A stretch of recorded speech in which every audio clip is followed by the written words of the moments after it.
Amigos, gracias por acompañarnos en un episodio más de Historias de Vida con Fernanda Padrelín. El día de hoy voy a entrevistar a Carlos. Estoy muy contenta, un poco nerviosa porque es un tema muy interesante, pero sumamente importante porque tiene que ver con la salud mental. Carlos, ¿cómo estás? Bien, gracias. Gracias, Carlos, por estar aquí. Les platico, antes de comenzar esta entrevista, que a causa de un tema de salud mental, Carlos estuvo en el Cerezo de Torreón por tentativa de homicidio y es un poco complicado lo que vamos a platicar aquí. Hay que generar diálogo más allá de un morbo, más allá de ver la situación por la que Carlos atravesó, pero bueno, vamos a platicar con él para que nos cuente su historia de vida. Carlos, primero platícanos, ¿cuántos años tienes? ¿De dónde eres? Soy originario de Torreón, Coahuila. Ajá. Tengo 43 años. Ok. Y pues actualmente vivo en Gómez Palacio. En Gómez Palacio. ¿Tienes familia? Tengo 2 hijos, uno de 14 y uno de 11 años.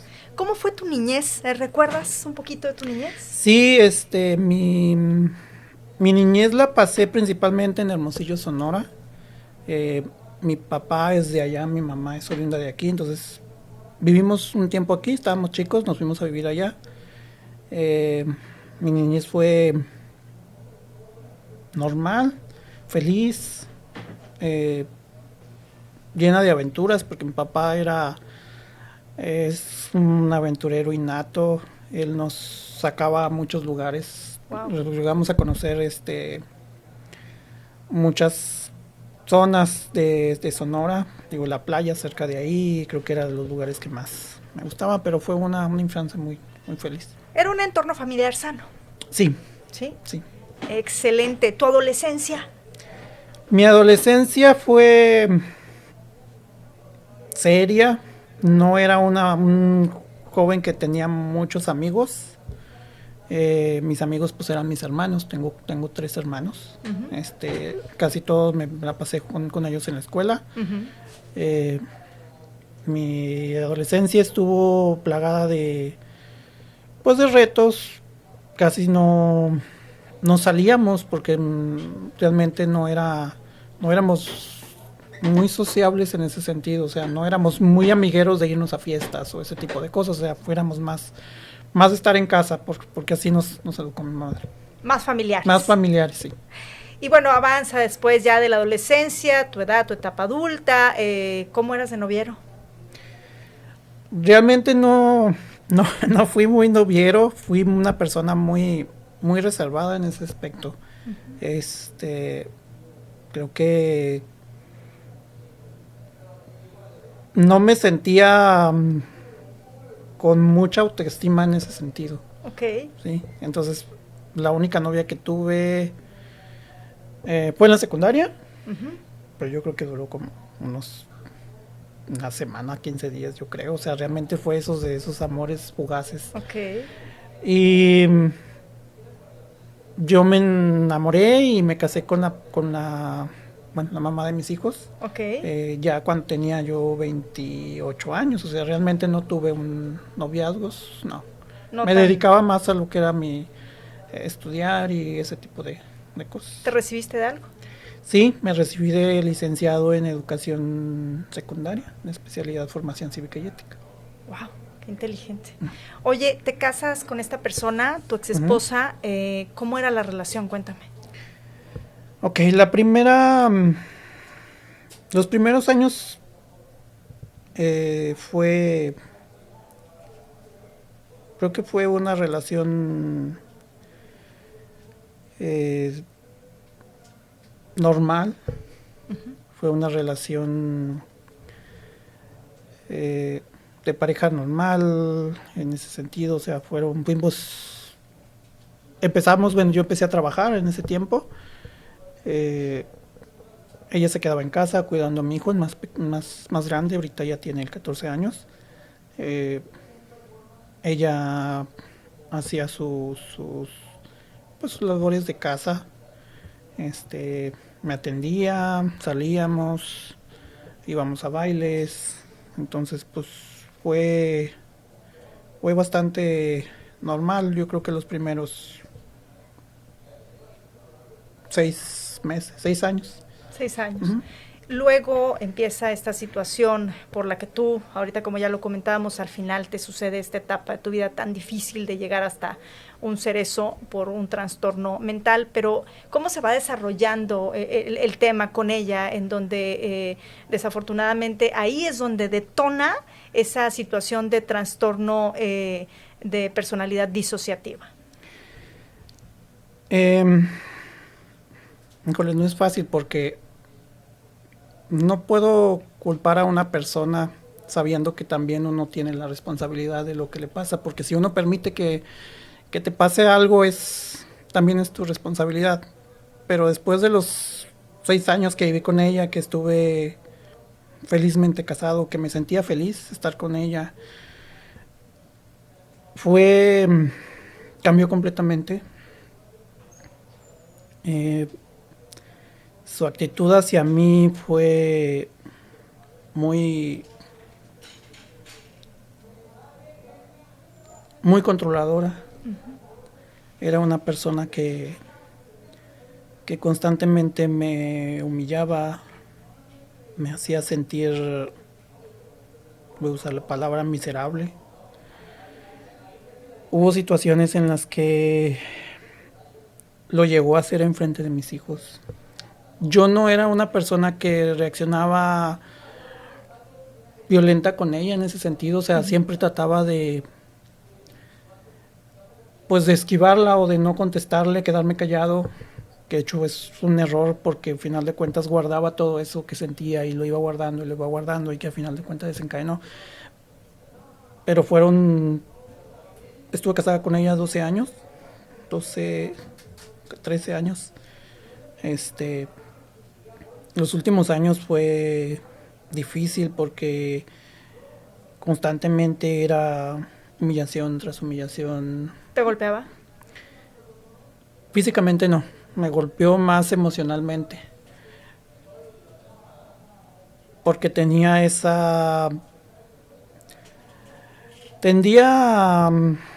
ser, ¿cómo lo puedo decir? ¿Agresiva? Sí, pero su agresividad era a través de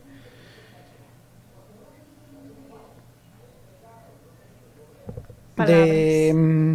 No eran palabras, es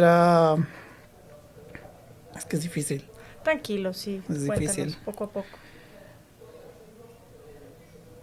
En los 7 años que estuve casado con ella, los últimos 7 años, ella me fue infiel varias veces. Ajá. Entonces no era nada más el hecho de la infidelidad, sino que a veces me mandaba las fotos con las personas con las que estaba, o me decía, él es mejor hombre que tú, él puede hacerme sentir mejor mujer. Entonces todo eso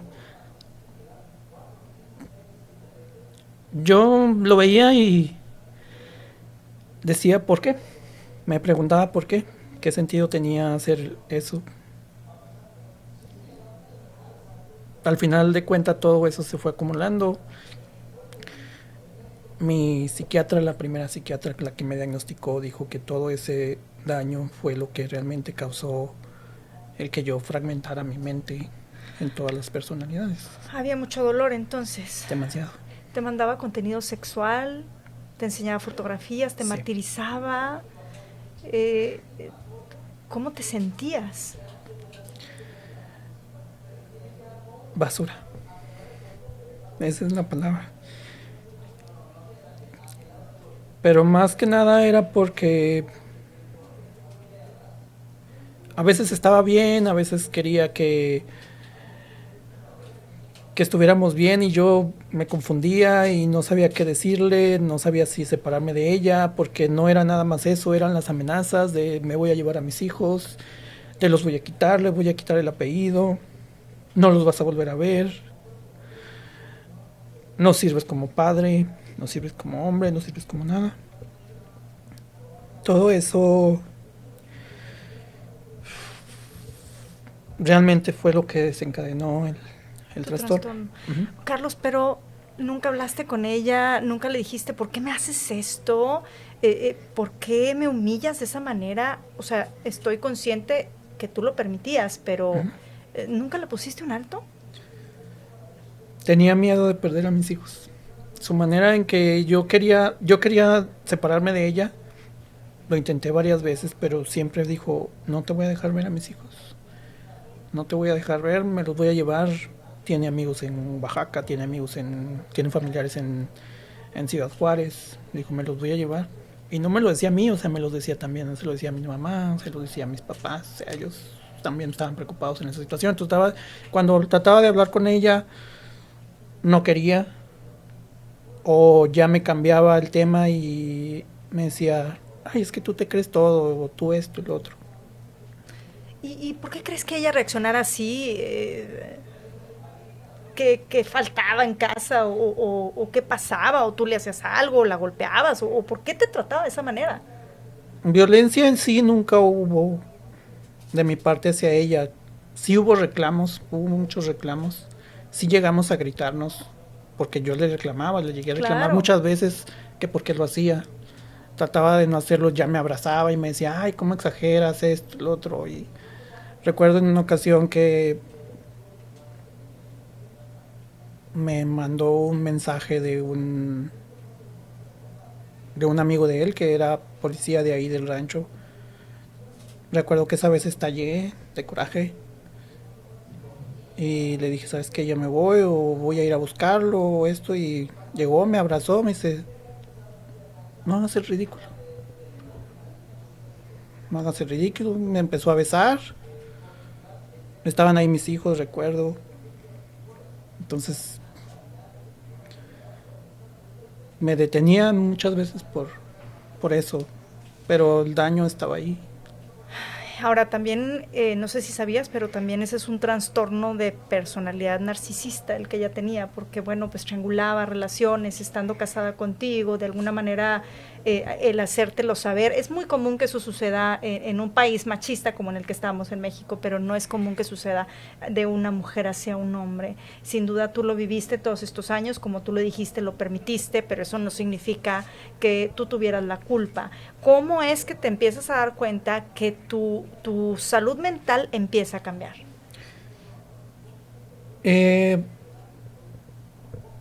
Dentro de la retrospectiva que me hizo ver la doctora,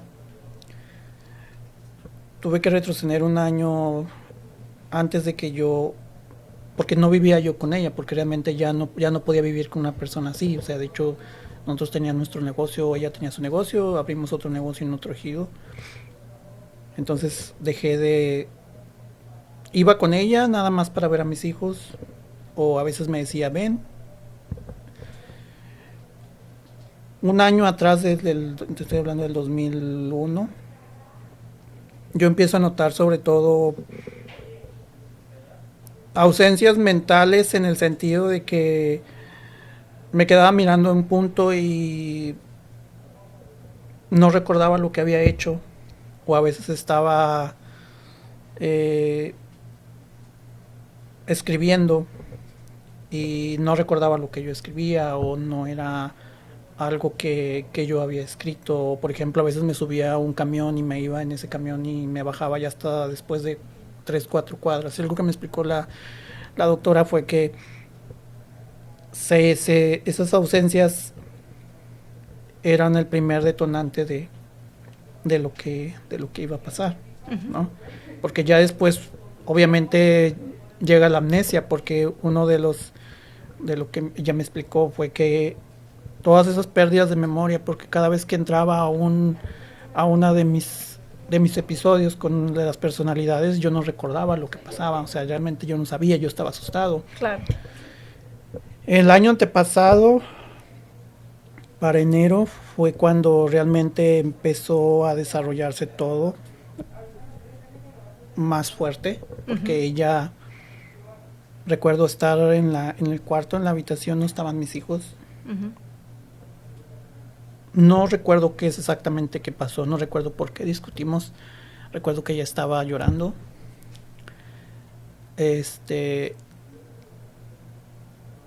el cuarto todo destruido, un crucifijo que teníamos, un mueble, y la veo, le digo, ¿qué pasó? Me dices que trataste de matarme. Y yo le digo, ¿por qué? Dice, no sé. Pero trataste de matarme. ¿No recuerdas qué es eso? Te estás haciendo... Bueno, es una palabra bastante... Adelante. Te estás haciendo pendejo. Le dije, no. Digo, no recuerdo. Empecé a llorar, recuerdo que empecé a llorar. La abracé, se alejó de mí y le dije, yo necesito ayuda. Porque esto no es normal. Esto ya me está afectando mucho. No puedo. No quiero lastimarte, no quiero lastimar a mis hijos. Y me fui ese día y fue cuando empecé a buscar para febrero ayuda psicológica. Para dar un poquito más de contexto a la gente que nos está viendo y escuchando, el trastorno que tiene Carlos, este trastorno de personalidad disociativa, se desarrolla con distintas personalidades. A Carlos, a través de un test psiquiátrico, le dieron a conocer que él tiene 4 personalidades en las que se fragmenta, y es justamente una situación que se detona de una situación emocional, de un problema emocional que tuvo en casa con esa persona, su ex esposa, que después de tanto dolor, la mente o el cerebro se empieza a defender y se parte, se fragmenta en personalidades. Para explicar un poquito qué significa eso. Y bueno, cuando ya tú empiezas a buscar ayuda. Sí, en febrero, finales de febrero, busco ayuda con un psicólogo. El psicólogo me dice, yo no puedo atender esto lo tienes que ver con más arriba, esto ya es ayuda psiquiátrica. Me canaliza con la doctora Quiñones de Gómez, y ella me empieza a tratar, me empieza a dar medicamento. En ese tiempo ya me había separado yo de ella. Ya no podía ver a mis hijos, de hecho me prohibió ver a mis hijos por el miedo que tenía de que le fuera a hacer algo. Me alejé completamente de ellos. La doctora hace 2 sesiones. La primera sesión me hace un test, me identifica, no me diagnostica, me da más o menos una idea de lo que pudiera hacer. Me empieza a dar medicamento que yo pagaba. Y en la tercera sesión, a través de una sesión de hipnosis, ella logra entrar en contacto con una de las personalidades. Una de las personalidades se llama Alejandro. Okay. Esta personalidad es una personalidad que no es violenta, es una personalidad pasiva, es una personalidad inteligente, fue lo que me dijo, fue lo que me describió y lo que vi yo en el De hecho, yo recuerdo que en mi mochila cargaba unos lentes. Yo nunca supe por qué, siempre los dejé ahí. Pero cuando él está en la entrevista con ella, en la grabación, él se pone los lentes porque no mira. Alejandro. Sí. ¿Quién le puso un nombre a esa personalidad? Él solo se identificó con ese nombre. Okay. Él solo se identificó con ese nombre. Porque ella le pregunta quién eres, cómo te llamas. Ya le pregunta, le empieza a hacer las preguntas de dónde nació, qué fecha de cumpleaños tiene, qué edad tiene. Entonces, la verdad, cuando yo vi el video, me asusté muchísimo, tuve mucho miedo. Porque no era yo. No era yo, era otra persona la que estaba hablando, incluso el tono de voz era diferente, su postura era diferente, su manera de ver la vida era completamente diferente. Él no reconocía que tenía hijos, no reconocía que estaba casado. Hablaba de que no tenía papá, que tenía nada más a su mamá. Entonces era muy, muy diferente, y me sentí temeroso de qué era lo que él hacía, ¿sí? Porque sabía que había pasado lapsos de mi vida en los que yo no recordaba, bueno, en el tiempo que estaba ahí, lapsos de tiempo en los que yo no recordaba, en que cómo llegué aquí, Y qué era estoy Alejandro, haciendo así. era esa personalidad. En ese momento él decía, es que yo vivo en tal lugar, es que yo estoy en tal lugar. Pero ¿de dónde salía toda esa información? ¿Nunca te dijo la psiquiatra por qué se fragmentaba en Alejandro en esas fechas que daba? Me dijo que cada personalidad crea su propia historia de vida, dependiendo de los eventos de lo que él haya recolectado o haya tenido en ese momento del trauma que yo haya tenido. Ya, lo ¿sí? entiendo. Okay. Entonces, la otra personalidad, la violenta, después se manifiesta hacia la nueva sesión.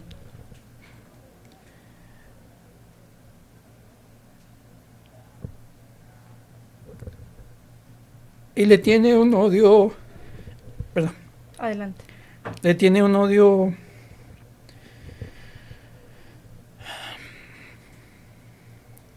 descomunal a mi esposa. A mi ex esposa. Dice que la va a matar por todo lo que me hizo. Algo que me explicó es que una de las personalidades siempre está consciente de las otras. Y ella dice que la que estaba consciente, Alejandro no estaba consciente de mi personalidad ni de la otra personalidad violenta, pero esta personalidad violenta sí estaba consciente de mí. Y todo ese rencor se transformó en él. Que todo eso que me hacía vivir lo iba a pagar. Que todo eso que me hacía sentir las humillaciones, las vejaciones, todo tenía que pagarlo, porque no era como una persona que decía que te amaba podía permitir ese. Me llamaba cobarde, que me decía, Carlos es un cobarde, Carlos no tiene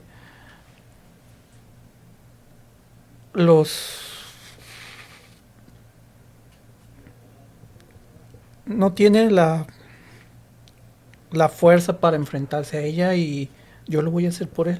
Yo lo voy a defender. Porque no voy a permitir que lo siga haciendo. ¿Cómo se llamaba esa personalidad, esa segunda personalidad? Deimos. ¿Qué significa? Demonio.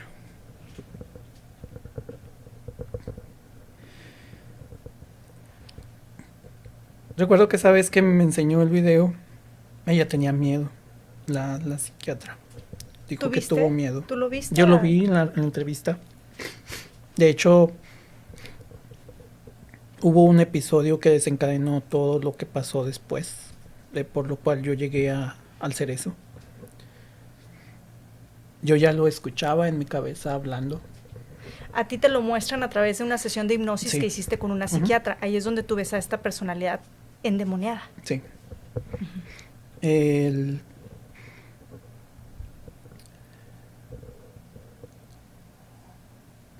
En una ocasión, mi hijo más pequeño pide verme. Después de negociar con ella un tiempo, acepta que me lo presta. Sí. Lo siento. Adelante.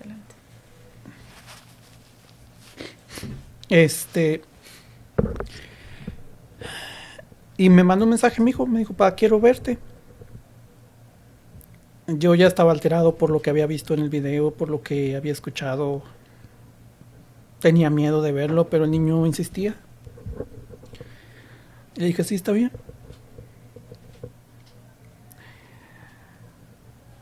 Llega y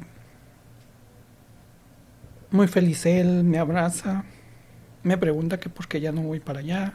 Le dije que pues estoy enfermo, que estoy ahorita en tratamiento, que en cuanto me recupere los voy a volver a ver.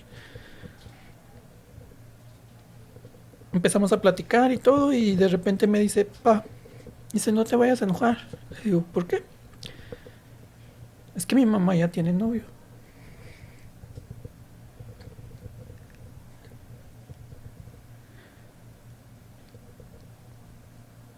Yo en ese momento me se me acaba el mundo, porque a pesar de que todo lo que había pasado, sé que no era amor lo que sentía por ella, pero todavía tenía la esperanza de que ella cambiara, que a lo mejor era yo el que tenía el problema, de que aún me culpaba a mí mismo, o sea, no la reconocía ella como culpable de lo que estaba pasando. Perdón. Eh, entonces, la cuando el niño me dice esto, me duele mucho la cabeza, me empieza a doler mucho la cabeza. Él entra, me dice, quiero ver la tele, se pone a ver la tele. Yo le mando un mensaje a ella, preguntándole qué pasó, por qué me dice esto el niño.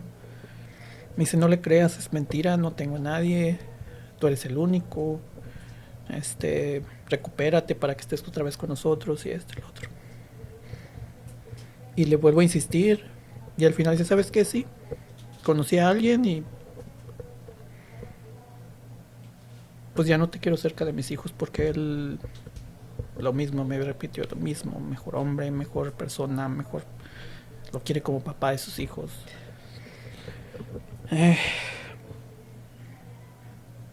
Se me viene el mundo, se me acaban las ganas de seguir viviendo. Pensé en suicidarme. Te soy honesto, sí pensé en suicidarme, pensé en hacerlo. ¿Qué pensaste la manera en que te querías suicidar? Sí. ¿O lo planeaste? Lo planeé. ¿Cómo?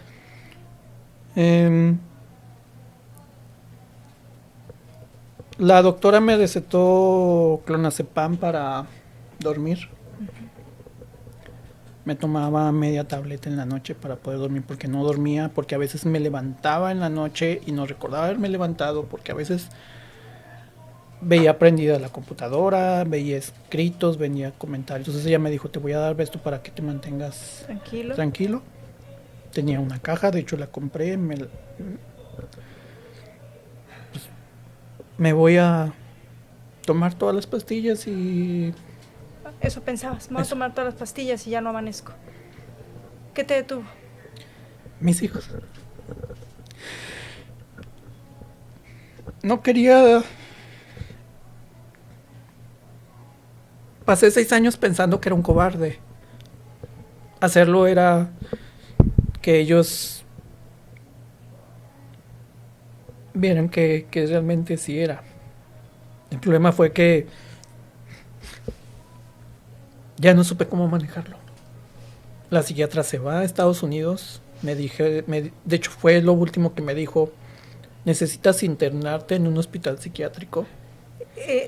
Por favor, nada más volvamos un poquito al tema. Quiero que me describas cómo se ponía esa segunda personalidad para que la gente también sepa, esa es la personalidad más dura en ti, ¿no? ¿Cómo fue? ¿Cómo la viste en el video?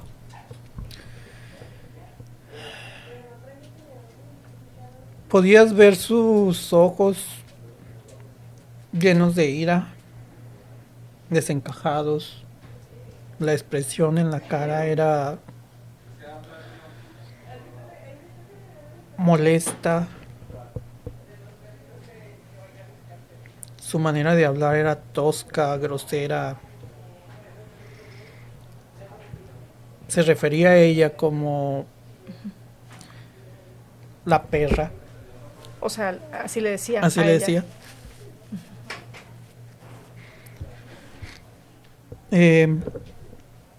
Su manera en la que expresaba su odio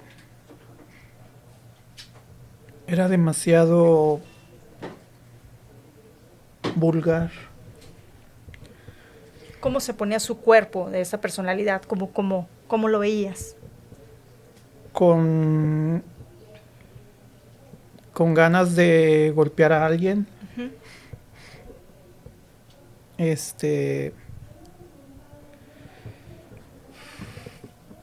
Con ganas de lastimar a la gente que se le pusiera enfrente. ¿A quien fuera? A quien fuera. Por eso tuve miedo, porque Él hizo un comentario en el video que me asustó muchísimo. Dijo,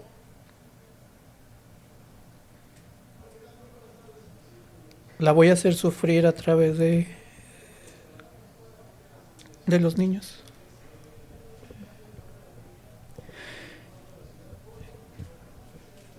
Por eso cuando el niño me pidió verme, yo estaba con mucho miedo. De hacerle algo. Uh-huh. Y no quería lastimarla. No quería lastimarlos a ellos.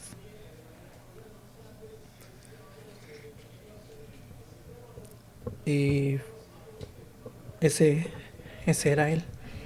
Tu psiquiatra se va a Estados Unidos, la doctora te dice, te tienes que internar en un psiquiátrico sí o sí, necesitas atenderte, necesitas ayuda.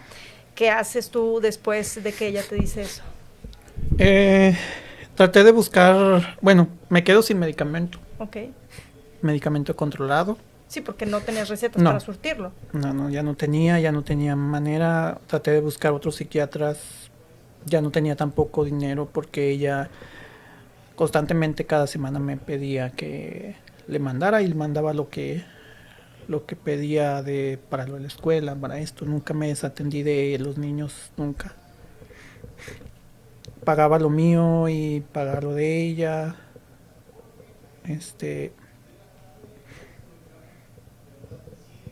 Cuando el niño me comenta lo de la pareja que tiene, que empieza esa relación,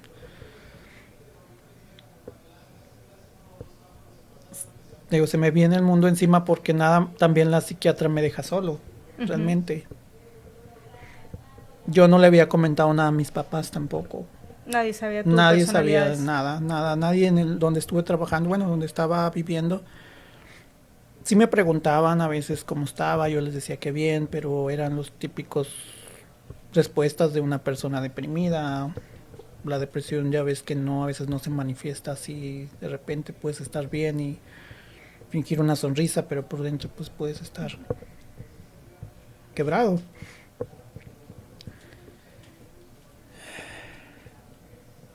No te medicas, sigues así.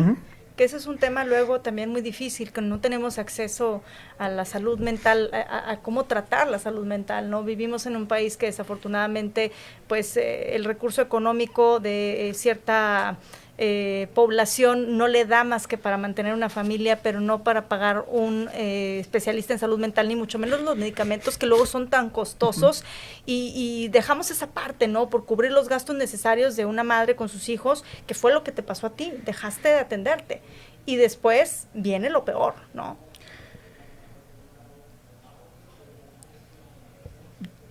Ya los episodios eran más frecuentes. A veces me subía al camión y despertaba en otro lugar. Recuerdo en una ocasión que me quedé con mis papás porque no recordé haber llegado a Gómez. No recordaba haber llegado a Gómez. Y de hecho me preguntaron qué hacía tan tarde y yo le dije es que se me pasó el camión. Cuando realmente no sabía qué había pasado, o sea, no sabía qué era cómo había llegado ahí. Entonces, empeora la situación por cómo me entero, empeora la situación por el hecho de que ya no supe cómo seguir mi tratamiento. Ella no creía porque le dije, ¿sabes qué? Yo tengo esto.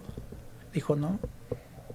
Dice, son excusas que pones para hacer lo que tú te corresponde, que tienes que responsabilizarte de tus hijos, que esto. Le digo, es que déjame verlos. Yo le decía y ella decía que no.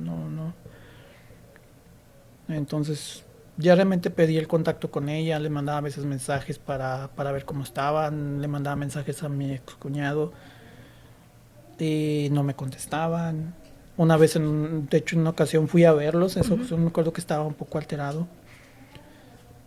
Fui a verlos, me los negaron, cerraron las puertas y yo le pregunté, yo le quería decir que me hablar con mis hijos.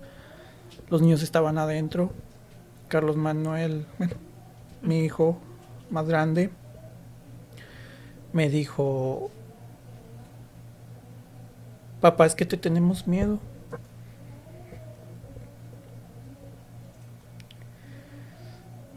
Le dije, es que me hacen falta ustedes.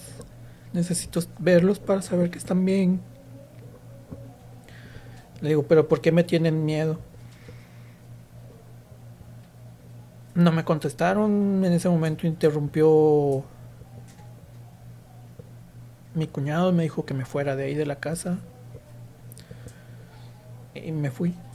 Ya no quisieron saber nada de mí. Eso fue en mayo. Y de ahí empeoró todo. ¿A qué te refieres empeoró? ¿Qué pudo haber pasado para que empeorara?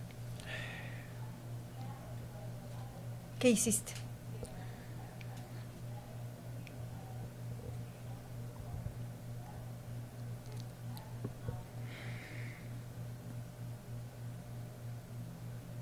El 16 de junio del 2022 traté de matar a mi cuñado.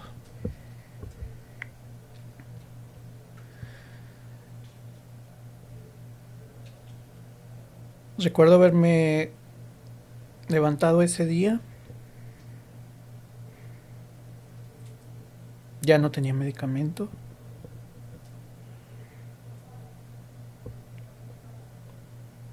Haberme lavado los dientes. Y de ahí ya no recuerdo lo que pasó.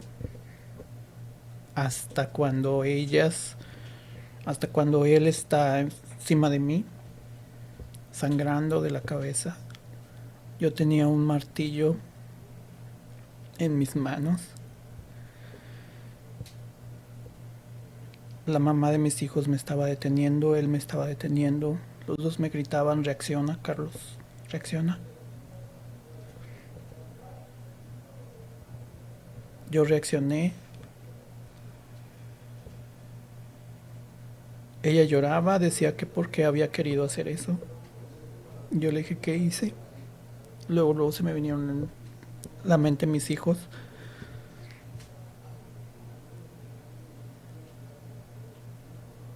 Mi cuñado estaba sangrando, traía la camisa sangrando, yo estaba lleno, en las manos traía sangre, en el martillo. Le dije, háblale a la policía, yo no puedo controlar esto.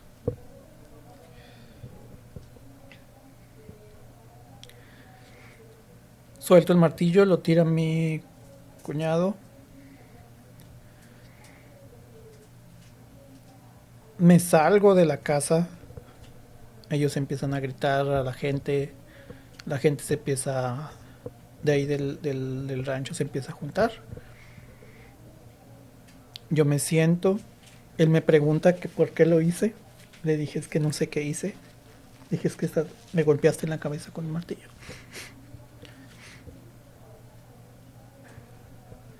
Y le dije, Toño, es que yo estoy enfermo. Dice, pero es muy peligroso que estés así.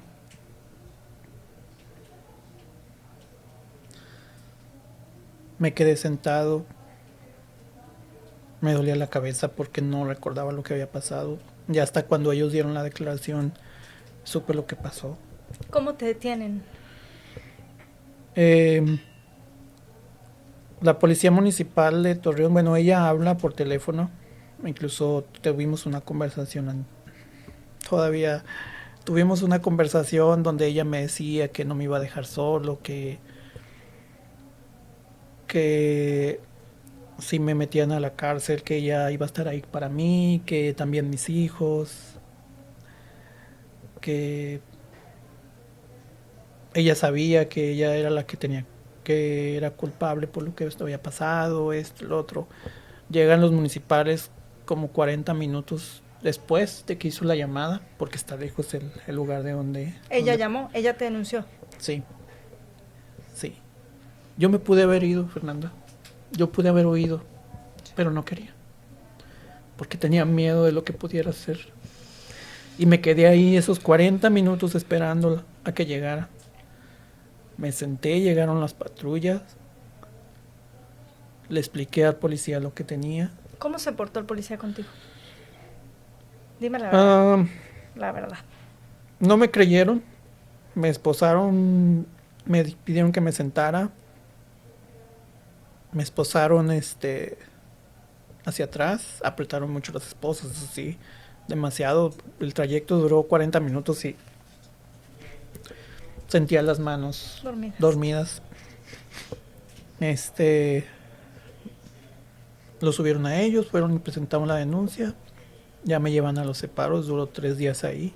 ¿En los separos duraste 3 días? 3 días. ¿En la Colón? En la Colón. Uh-huh. Sin medicamento.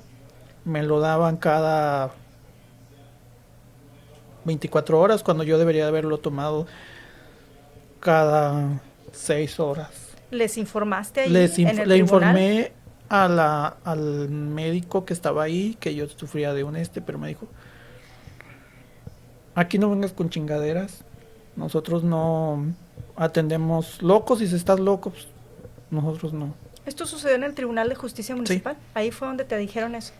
¿Y sabían que tenías que tomar esos medicamentos? ¿Y eso te dijeron?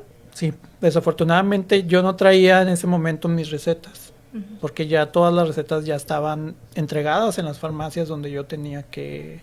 Porque ellos se quedan con eso, yo no me quedaba con ninguna copia. ¿No tenías tú nada que te avalara como para decir, miren, realmente estoy mal? En mi mochila yo traía mi medicamento. Uh-huh. Los policías me la quitaron, me quitaron mi celular, me quitaron mi cartera, se la entregaron a ella.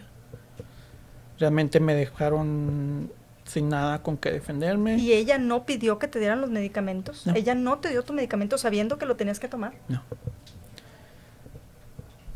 Se quedó con todo... Ahí yo esperaba que incluso les hablara a mis papás para que ese no lo hizo. Eso fue otro... Cuando se enteran la gente del ejido donde yo vivía que me detienen, empiezan a hacer una búsqueda de mis familiares, porque no los conocían. Y se dan cuenta de que estaba en la Colón. Mi hermano va y habla con ella y le dice, no, es que está detenido porque debe un dinero y ahorita lo estoy resolviendo. Mi hermano confía en ella. Cuando van a la Colón a los 3 días, porque duraron 3 días buscándome, esos 3 días ella nunca les dijo, nunca les llamó, nunca les comunicó lo que había pasado. Cuando por fin dan conmigo, ya no estaba ahí. Ya te habían trasladado al Cerezo. Ya estaba con una acusación primero de violencia familiar y llegó los ministeriales. De hecho, algo curioso que pasó ahí porque antes de pasarte al Cerezo te hacen una valoración médica con un médico legista. Nuevamente le explico al médico legista lo que tengo. No me cree. Dice, es que eso no pasa. Aquí eres violento y se acabó. Y podrás decir lo que tú quieras, pero lo que hiciste lo vas a pagar con muchos años de la cárcel. Yo le explico de mi medicina porque me preguntó qué medicamento tomaba. Me preguntó dónde está la receta. Es que tú tienes que tener todo eso. Le digo, es que todo eso venía... Bueno, mi medicamento venía en la mochila. Me dice, no, pues ya te chingaste. Fue lo que me dijo. Me revisó si no traía golpes o algo, pues andaba todo de las manos, traía marcas de ellos cuando me tuvieron, de las uñas de mi ex esposa y de mi cuñado. Y incluso haz de cuenta que tuvieron que llevarme 2 veces con ellos, porque la primera vez el oficial que me trasladó me dijo, es que ¿cómo puede ser posible que...? Porque ellos no dieron un veredicto psiquiátrico, ellos no dieron. Uh-huh. Se ¿Cómo fue lo que dijo? Se incapaces de dar un diagnóstico fue lo que en la hoja. Okay. Cuando a mí me trasladan al Cerezo, me traslada una licenciada, ella no entrega la valoración psiquiátrica. Incluso les dice, ay, ahorita van a ir por ellas, porque sí las alcancé a escuchar, que decía, ahorita van por ellas y se la traemos. Pero en mi expediente no hubo una valoración psiquiátrica. Nunca, a pesar de Nunca. que tú les dijiste. ¿Cómo llegas a hacer eso? Cuéntame. Ya estaba más tranquilo, bueno, duré los 3 días que duré no sé si tuve episodios, no, estaba solo realmente en la celda. De hecho, yo pedí que me pusieran en una celda solo. No quería lastimar a nadie, porque no tenía el medicamento, no sabía cómo iba a reaccionar, no sabía qué fuera a pasar, que si me fueran a golpear o fuera a lastimar a alguien, es lo que quería, le dije al oficial. El oficial habló con su superior, el superior todavía entendió un poquito más. La médico de la noche me alcanzó a dar 1 o 2 veces alguna vez medicamento, no el mío, sino otro para tratar la ansiedad.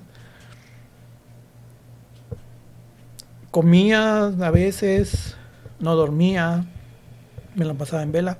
Cuando me trasladan al Cerezo, llego, el enfermero interno de ahí, le explico mi situación, es muy consciente, me cree, me dijo, yo le dije, ustedes tienen aquí un médico psiquiatra. Me dice, ¿por qué? Porque yo estoy enfermo. Y me preguntó, ¿qué tienes? Le digo, es que sufro de un trastorno de personalidad. Y me preguntó, ¿qué personalidades tienes? Le dije, ya, una violenta. Me dice, ok. ¿Tomas medicamento? Me preguntó qué medicamento tomaba. Ya le dije, pues alprazolam, clonazepam, valproato. Bueno, el alprazolam sí tenemos. ¿Cuántos tienes? Me preguntó. Fue muy consciente en ese sentido. Sí le dijo al guardia que necesitaba otro guardia para que estuviera custodiándome por si me ponía violento con ellos, porque no había tomado un medicamento 24 horas. Y los episodios ya pasaban después de ese lapso.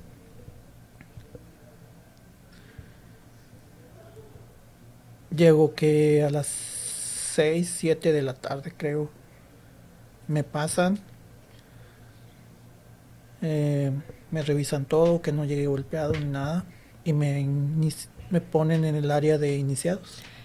Para la gente que no sabe, el área de indiciados en el Cerezo de Torreón, ¿cómo es? Un cuarto sin ventanas, un cuarto grande. Ahí le llaman búnkers, son camas de cemento. Es un área donde llegan todas las personas que cometen un delito antes de ser procesados. Es un área donde caben, yo creo que 40 personas, pero ellos lo saturan hasta 120 personas, casi el triple de lo que es. Dormíamos en el suelo, realmente no veíamos la luz del sol. O sea, no era algo que... ¿Cuánto tiempo estuviste ahí en indiciados? 2 meses. 2 meses ahí sin ver la luz del sol, con medicamento. No. Sí me daban medicamento, pero no era el medicamento indicado. El problema fue que tuve un episodio dentro de él. Cuéntame sobre eso. Recuerdo que esa vez estaba platicando con algunos de los muchachos que estaban ahí. Después me perdí por lo que ellos me platicaron. Dicen que me levanté, andaba buscando mis lentes. Fue lo primero que me dijeron. Es que andas buscando, preguntaste por tus lentes, caminaste sin que, no sabías, tropezaste con la demás gente, incluso hasta unos se molestaron porque pensaron que estabas jugando. hasta que me sacó el que es el jefe de indiciados, vamos a decirlo así. Me llamó, ya le había platicado yo, no, porque me preguntaron ellos cómo me llamaba, y yo y que hice que les respondí, me llamo Alejandro. Él me llama por mi nombre, le digo, es que yo no veo, necesitas venir por mí porque no te veo. Va por mí, me saca del área de indiciados, porque yo le platiqué a él esa situación.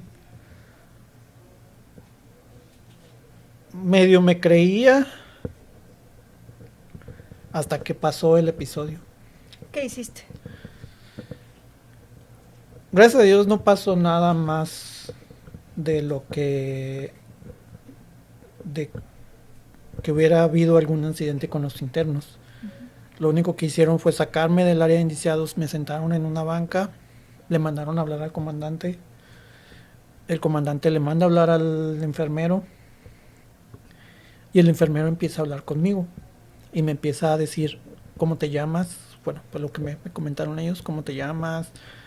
¿Dónde vives?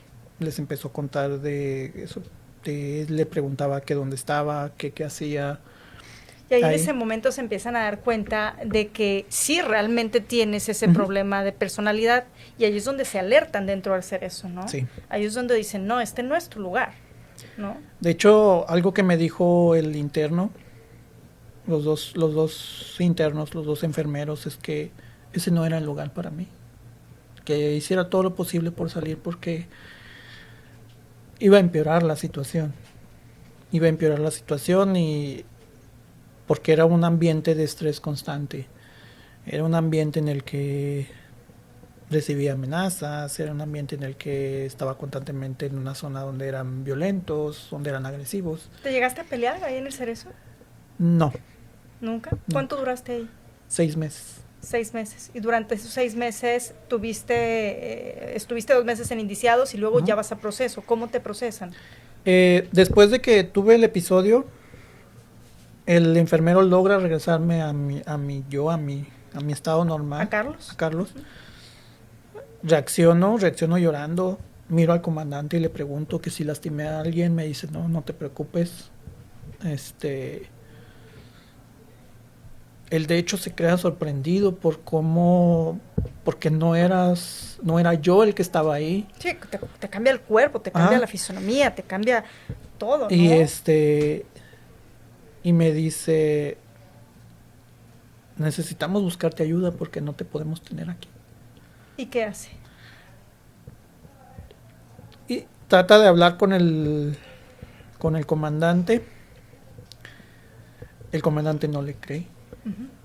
No le cree, dijo que nomás me estaba haciendo pendejo para salir del problema.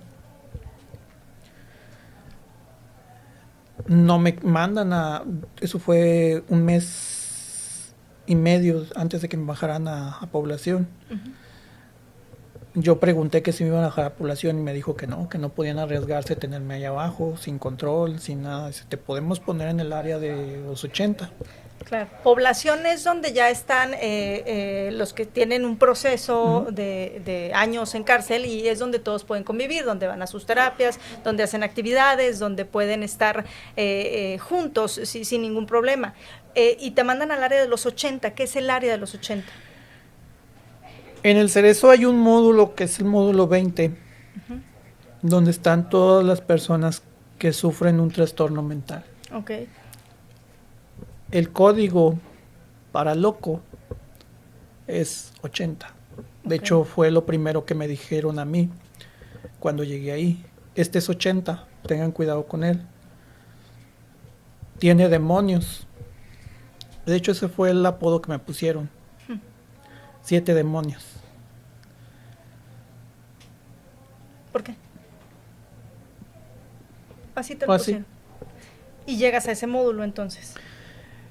Al principio me iban a poner ahí. El comandante que estaba a cargo me dijo, no lo pongan ahí. Necesito que esté en un área donde esté más tranquilo porque pasan 24 horas encerrados sin salir el sol. Una vez a la semana los dejan salir al área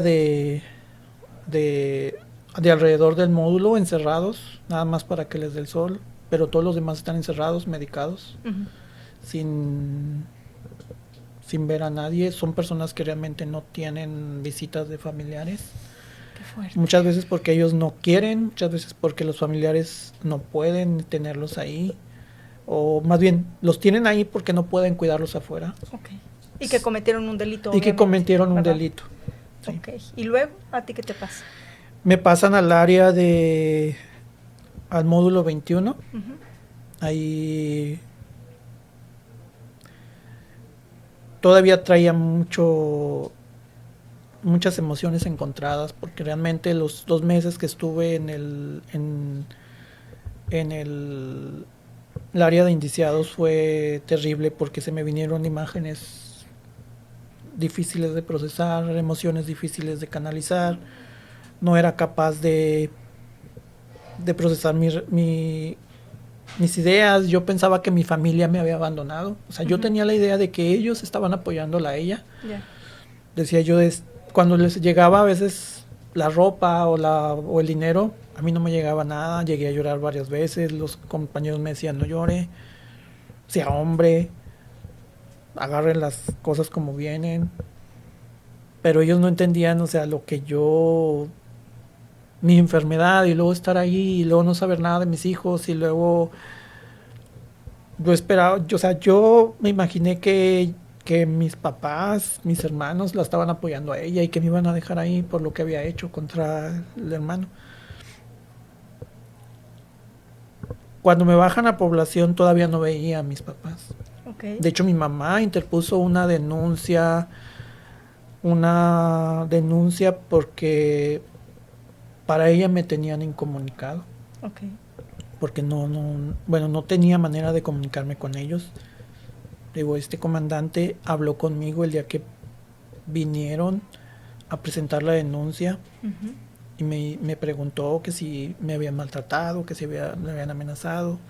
Le dije, no, pues hasta ahorita no, dentro de lo normal, porque pues no me metía con nadie. O sea, todos estaban en su lugar y yo estaba en el mío, no me movía de donde estaba, Ujú. Y te procesan. y me procesan. ¿Cuánto te dan? Primero me dieron un mes para el juicio. Ujú. De hecho, el defensor público, igual, vuelvo a explicarle mi situación. Me dijo, yo no puedo hacer nada sin las pruebas. Le digo, puede buscar a mis papás. Me dice, es que voy a intentarlo. No los busca. O sea, el juez determina que debo de estar dentro del cerezo. Eh, por el baja mi, cataloga mi delito como violencia familiar. Ok. Ya no Ya no como ya tentativa no de como homicidio. tentativa de homicidio, porque Ujú. pudo haberlo cambiado en ese momento, porque Ok. los oficiales me dijeron y fueron muy específicos, es que eso es tentativa de homicidio y te van a dar muchos años y esto Sí, y el claro. otro. O sea, cuando él la clasifica como violencia familiar, de cierta manera pues tuve un respiro, porque muchos me decían, es que sí vas a salir y esto y lo otro. El problema fue que se complicaron las cosas, ¿no? Ujú. ¿Y cuánto ya te vas a juicio y cuánto te dan en el juicio?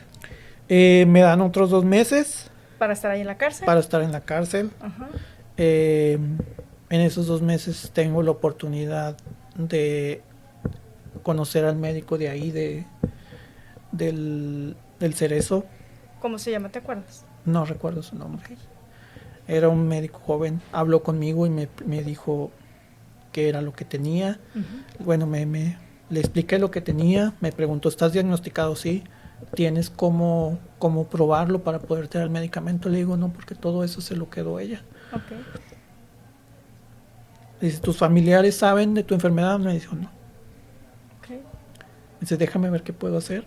Ujú. Me manda a hablar como a los 3 días y me dice, ¿estás dispuesto a ser valorado nuevamente? Yo le dije, sí. ¿Por quién fuiste valorado? Por el CISAME. ¿Qué es el CISAME? Es el Centro de Enfermedades Psiquiátricas de aquí de Torreón. De Torreón. Ajá. ¿Te van y te hacen el examen allá dentro del Cerezo o te sacan? No, me saca. Recuerdo que esa vez el doctor me dijo, Me pedía mi credencial del INE, no la tenía. Le digo, no, pues te vamos a sacar con otra papelería. Ya estaban involucrados mis papás en ese momento. Ya había juicio. Ya había juicios, sí, ya Ok. estaban mis abogadas. Ellas también apoyaron el que se me diera un permiso para salir. Lo concede el director del penal.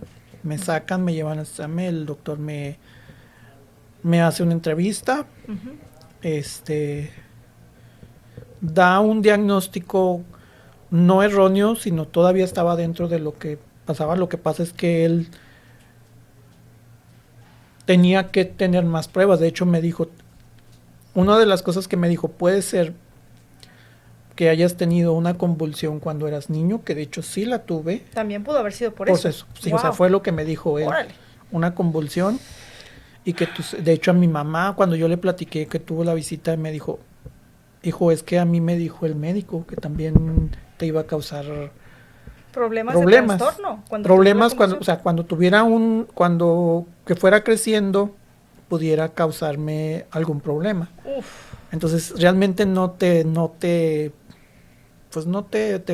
preguntas eso. Sí, pero el médico me dijo, el psiquiatra, necesitamos hacerte un estudio, ¿cómo se le llama? Del cerebro, para ver cómo estás. No se dio porque realmente ya no coincidieron las fechas, porque era muy difícil conseguir una cita en el CISAME porque están muy saturados. Sí, claro. Y el Cerezo ya no reprogramó la cita con el psiquiatra. Pero él sí da el diagnóstico. Él da el diagnóstico, él me da mi medicamento, de completito. Hecho, completo. De hecho, ellos me lo donaron. Le entregan la receta a mi mamá para que ella lo surta, lo está comprando. Cuando no lo podía comprar, ya el doctor del Cerezo, se comprometió en conseguírmelo, me lo estuvo consiguiendo, y me lo empezaron a dar. Ya los últimos meses ya estuviste ya medicado. Ya estuve más medicado, tranquilo. Lo que sí me pidió el médico fue que fuera a terapia. Ahí fue cuando conocí a Incorpora. Incorpora, para la gente que no sabe, es un grupo de ayuda dentro del Cerezo que se encarga de dar terapias, programación neurolingüística a personas como Carlos que necesitan reintegrarse a la sociedad y que están a punto de salir, o de las personas que se quedan ahí años y los ayudan con su situación emocional. Entonces ya tomas tu terapia ahí con Incorpora, con Chantal Requenes.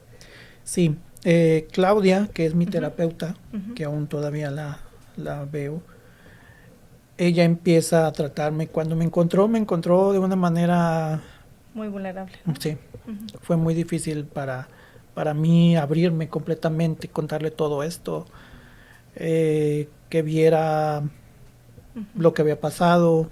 Me fue poco a poco sacando todo lo que traía. Me enseñó que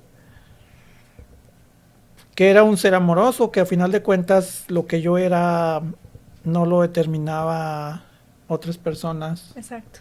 Y ella me sacó adelante en eso. Mi mamá estaba muy feliz en ese sentido porque estaban preocupados porque claro, no me veían, no sabían si estaba bien atendido. Yo trataba de hablar con ellos todo lo que podían en la semana, de marcarles, decirles estoy bien. Y ellos, lo que es Incorpora, yo lo veo así, son ángeles que mandan y nos sacan adelante. ¿Cuál es la condición para que salgas del Cerezo? Que siguiera con mi terapia. ¿Sigues ahorita con tu terapia? Sigo con mi terapia. Me pidieron que fuera a pláticas a CAIF, al Centro de Integración Familiar. Tengo que estar firmando cada 3 meses. ¿Vas al Cerezo a firmar?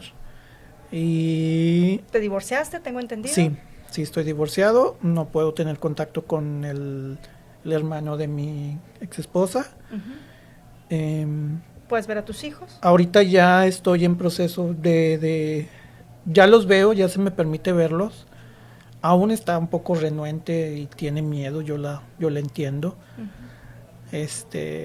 Sí los veo cada 15 días. Convivo con ellos, son parte también de mi terapia para estar bien. Claro. Y me ayuda muchísimo saber que, recuerdo que cuando salí en diciembre no los había visto en esos 6 meses. De hecho, No le permitieron verlos a mis papás, ella no quiso que los viera tampoco.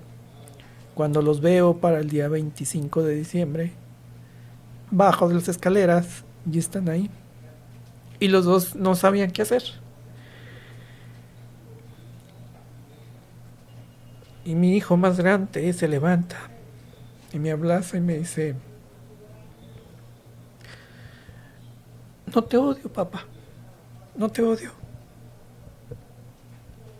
Los abrazo, les pido disculpas por el miedo que les haya causado. El más chiquito me pregunta que si ya estoy bien, le digo que sí.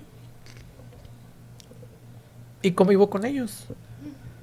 Y eso me ha estado ayudando mucho a salir adelante. El saber que están ahí, ya les hablo, ya me hablan, Claro. me preguntan. Cambió mucho la relación con ellos. ¿Cómo vas con tu salud mental, Carlos? No he tenido episodios. El último episodio lo tuve dentro del Cerezo, en el área de población, antes de que me dieran mi medicamento. De ahí en adelante no he tenido episodios, he estado tranquilo, me ha ayudado mucho la terapia, sigo en terapia. ¿Sigues medicado, me imagino? Sigo ¿Va medicado. a ser de por vida? Hasta ahorita el psiquiatra del seguro no me ha visto, me dieron el tratamiento para un mes más. Lo que me dijo la psiquiatra particular que contrató mis papás es que todavía iba a ser indefinido el medicamento, pero conforme vayan viendo una evolución, iban a ir reduciendo el medicamento. Me lo cambiaron completamente, de hecho. Ya nada más me pidieron que fuera a psicoterapia, que hiciera otro tipo de actividades que me permitiera desarrollar mis emociones. Tengo curiosidad ya nada más para cerrar de saber cuáles eran tus otras dos personalidades. Una de las personalidades se hacía llamar arquitecto. No tenía un nombre. Sí, un nombre como persona. Él se identificó con la doctora como arquitecto. Habló con él. No era una persona violenta, no. Era una persona que estaba consciente de la realidad. Hablaba en coherencias. La última personalidad no se definió, no fue definida.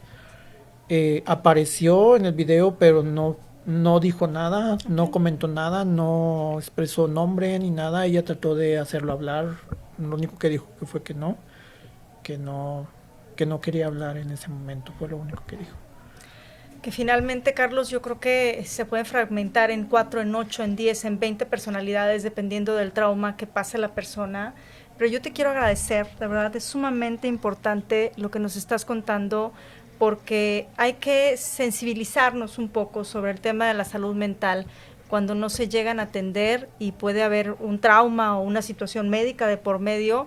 Puede terminar en una causa terrible, ¿no? Tú pudiste haber asesinado, ¿no? Si no te detienen, pudiste haberte metido en más problemas. Sin embargo, trataste de salir adelante, de luchar con esas personalidades. Es que yo te quiero preguntar, híjole, dime, Carlos, ¿de dónde sacó tanta fuerza Carlos, esa personalidad real, para aguantar tanto? Porque es maravillosa tu personalidad, Carlos, de verdad. Antes, y es algo que se me olvidó comentarte, cuando yo en la adolescencia yo empecé a escribir poesía. A mí me encanta escribir poesía. De hecho, tengo muchos poemas regados por todo Hermosillo. Okay. Me gustaba hacer eso. Me gustaba ser esa persona. De hecho, yo enamoré a la mamá de mis hijos así, a través de los poemas. Algo que me enseñó Claudia fue que podía volver a ser esa persona, claro, porque era la que necesitaban mis hijos también. Entonces la fuerza la saqué de mi mamá, porque ella estuvo ahí conmigo yendo. Mi papá no lo vi más que una vez, en el Cerezo. y yo tenía que ser fuerte por ellos, por las personas que me apoyaron, porque Claro. hubo muchas personas que estuvieron preocupadas por mí, hubo muchas personas que estuvieron apoyándome constantemente, Claro. pero lo que es mi familia, mis hijos, fueron mi fuerza y ahora yo tengo que responder a él esa fuerza que ellos me dieron. Recuperar el tiempo perdido, Carlos. Pues eres muy valioso. Gracias por compartir esta historia de vida. Gracias por decirle a todas esas personas que están pasando por un momento, que se están fragmentando por una situación, que si están en una relación tan tóxica, donde los maltraten, como lo dijo Carlos, hasta donde tú permitas, te van a dañar, hasta donde tú permitas te van a afectar. Entonces, mucho ojo. Este es un ejemplo de que podemos hacer cambios importantes en nuestra vida, buscar ayuda, tanto psicológica como psiquiátrica, y gracias, valoro mucho tu tiempo, gracias por contarme tu historia, y yo espero que llegue a muchos corazones y a mucha gente, que abran su mente y que puedan entender todo esto. Y felicidades por esta nueva vida. Gracias. Bienvenido. Gracias, Carlos. Bueno, pues esto fue Historias de Vida con Fernanda Padrelín. Espero que en el próximo episodio también nos acompañen.